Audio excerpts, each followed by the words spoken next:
दोस्तों नमस्कार, मैं राम सूरत यादव। आज एक बहुत बड़ी घटना जो इस समय पूरे देश में चर्चा का विषय बना हुआ है, जो अतीक एवं अशरफ दोनों भाइयों की हत्या को लेकर के पूरे देश में चर्चा का विषय बना हुआ है, क्योंकि यह बहुत बड़ी घटना प्रयागराज में हुई है। जिस तरीके से पुलिस के जो है देख रेख में, एक तरीके से पुलिस कस्टडी में जिस तरीके से ये दोनों भाइयों की हत्या हुई है, पूरे देश में इस समय यूपी की कानून व्यवस्था को लेकर के सभी देश की पार्टियां, सभी बड़े बड़े नेता एवं राजनीतिक दल जो है इस पर सवाल उठा रहे हैं कि देश में इस समय क्या कानून राज नहीं है। और खासकर उत्तर प्रदेश की जो है कानून राज की बात कर रहे हैं, मोदी एवं योगी की बात कर रहे हैं कि क्या उत्तर प्रदेश में योगी राज में बिल्कुल कानून व्यवस्था एकदम खत्म हो गया है। जिस तरीके से एक काफी जो है संख्या में पुलिस बल के देखरेख में, उनके कस्टडी में ये दोनों भाइयों की हत्या हुई है, उससे एक तरीके से बहुत बड़ा सवाल खड़ा होता है कि इतने बड़े जो है पुलिस के दल के साथ में इनकी देखरेख में ऐसे हत्या कैसे हो जाती है। इसका मतलब इसमें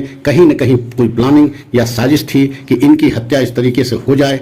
लेकिन आज सबसे बड़ा सवाल ये है कि ये अलग विषय है कि अंडरवर्ल्ड माफियाओं का कोई न कोई इसी तरीके से, चाहे जिन अंडरवर्ल्ड माफियाओं का आप देखेंगे उनका अंत कुछ इसी तरीके से होता है। लेकिन सवाल आज जो है कानून व्यवस्था पे सबसे बड़ा जो है सवाल खड़ा हो रहा है कि क्या अब पुलिस अभिरक्षा में भी लोगों की सुरक्षा संभव नहीं है। जिस तरीके से घटना हुई है, और इसके पहले उमेश पाल की जिस तरीके से घटना हुई थी इसी प्रयागराज में, उसको भी लेकर के बहुत सारे सवाल खड़े हुए और उसमें 2 पुलिस वाले भी शहीद हुए थे। लेकिन अब जिस तरीके से ये दोनों जो है भाइयों की, खासकर अतीक एवं अशरफ की हत्या हुई है, ये अलग विषय है कि इन दोनों के ऊपर बहुत सारे मुकदमे थे। एक तरीके से बहुत बड़े अपराधी थे, अंडरवर्ल्ड ये डॉन थे, माफिया थे, इसमें कोई शक नहीं है। और ये भी नहीं शक है कि इनके द्वारा बहुत ज़्यादा अत्याचार इस समाज में किया भी गया था। और आपने देखा है 40 वर्ष पहले यही अतीक अहमद जो है एक बहुत बड़े जो है डॉन एवं माफिया को, जो उस समय चांद बाबा हुआ करते थे, उनकी हत्या यही अतीक अहमद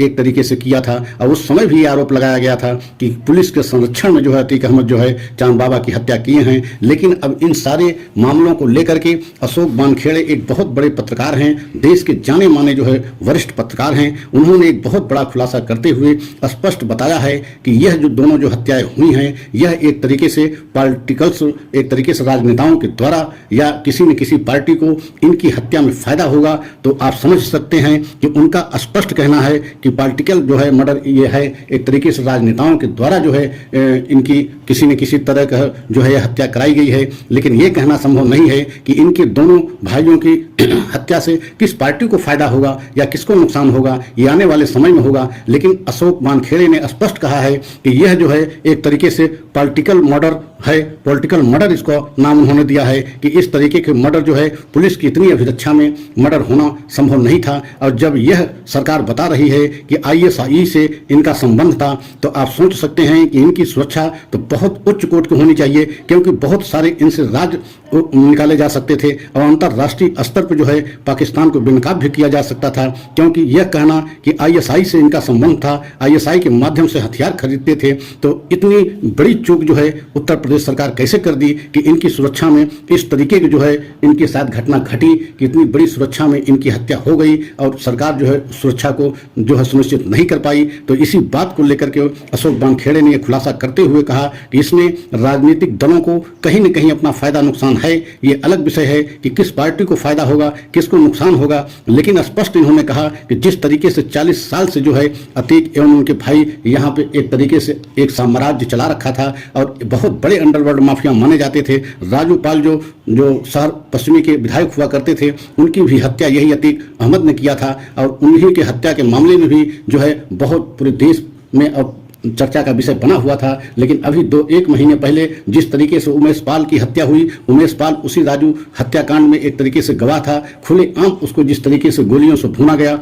वह भी आरोप अतीक के ऊपर लगा। लेकिन अतीक अहमद उस समय जेल में गुजरात में बंद थे। लेकिन ये अलग विषय है कि जिस तरीके से अतीक अहमद के पूरे नेटवर्क थे, पूरे प्रदेश स्तर में या माफियाओं से संपर्क था, उससे माना गया कि ये हत्या अतीक अहमद ने कराया। और उन्हीं की वजह से अतीक अहमद से पूछताछ में भी अतीक अहमद ने कबूल किया कि हाँ, ये उमेश जो हत्याकांड है इसको हम ही ने कराया। और इसी तरीके से आप कल्पना कीजिए कि अशोक वानखेड़े ने स्पष्ट जो है एक तरीके से इसमें राजनीतिक फायदे की बात और नुकसान की बात किया है कि आने वाले समय में इसका फायदा किसको होगा, नुकसान किसको होगा, ये समय बताएगा। लेकिन यह मर्डर एक तरीके से पॉलिटिकल मर्डर है, इसको ऐसे नहीं कहा जा सकता कि अचानक ये मर्डर हुआ है। इसमें एक बहुत बड़ी साजिश और प्लानिंग के तहत ये घटना घटित की गई है। आप सोच नहीं सकते हैं कितने पुलिस वालों के बीच में अचानक जो है यह घटना घटती है, और वहां इतने पत्रकारों को, इतने मीडिया कर्मियों को बुलाने की क्या आवश्यकता थी।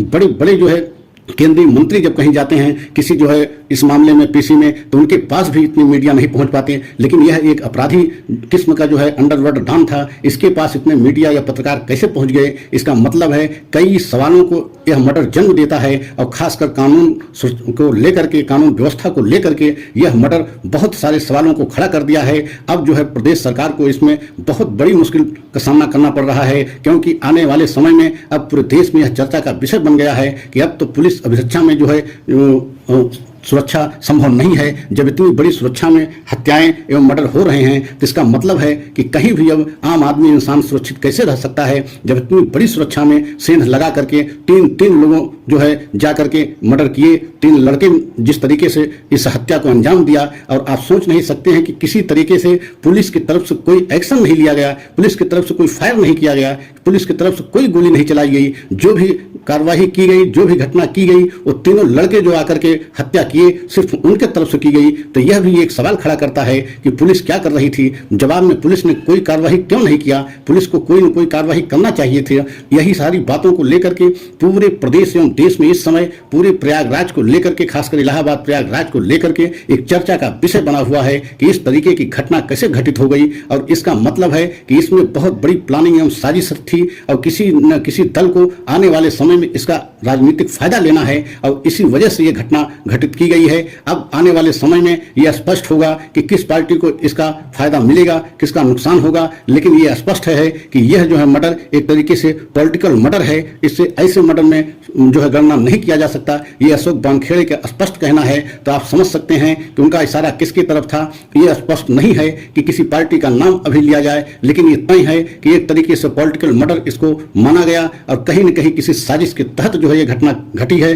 और जबकि बीजेपी के बड़े बड़े मंत्री एवं नेता भी ये कह रहे हैं कि जिसकी जैसी करनी होती है उसको वैसे भरना पड़ता है। तो आप कल्पना कीजिए, ये सही चीज है कि अंडरवर्ल्ड माफियाओं का अंत किसी न किसी तरीके से ऐसे होता है। लेकिन इस तरीके के बयान देना कि पुलिस की सुरक्षा में इस तरीके से घटना घटित हो जाना, क्या पुलिस विभाग पे या कानून व्यवस्था पे सवाल नहीं खड़े होते हैं? और आज पूरे देश और समाज के एक तरीके से आम जनता भी दहशत में है कि क्या जो है पुलिस के इतनी देख रेख में जब जो है सुरक्षा संभव नहीं है, तो आम आदमी के साथ जो है आने वाले समय में क्या होगा, इसकी कल्पना करना संभव नहीं है। अगर यह सच हमारा अच्छा लगा हो तो लाइक, सब्सक्राइब करें, कमेंट के द्वारा अपनी राय अवश्य दें। अगले सच की प्रतीक्षा करें। जय हिंद।